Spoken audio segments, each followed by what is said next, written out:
Hi అండి, ఎలా ఉన్నారు అందరూ? నేనైతే చాలా బాగున్నాను. మీరు కూడా బాగున్నారని అనుకుంటున్నాను. అండ్ ఈ చామగడ్డలు అయితే మా మమ్మీ వాళ్ళు వస్తూ నా కోసం తీసుకొని వచ్చారండి. అండ్ హైదరాబాద్లో అయితే చలి చాలా వణికిచ్చేస్తుందంట అండి. ఇక్కడే కొంచెం బెటర్ అంటున్నారు వాళ్ళైతే. అండ్ మన దగ్గర కూడా కొంచెం చలి ఉందనుకోండి, అక్కడంతా చలి లేదు. అండ్ మీలో ఎంతమందికి చామగడ్డల పులుసు అంటే బాక్స్లో షేర్ చేసుకోవడం మాత్రం మర్చిపోకండి. అండ్ వీటిని చామగడ్డలు అంటారా, చామదుంపలు అంటారా? మేమైతే చామగడ్డలు అంటాము.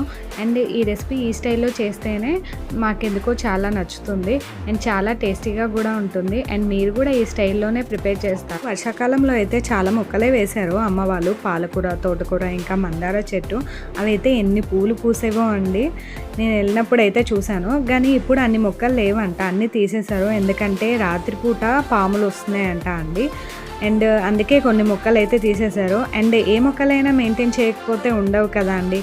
ఏముందు ఒక లైక్ చేసి సబ్స్క్రైబ్ చేసుకోండి.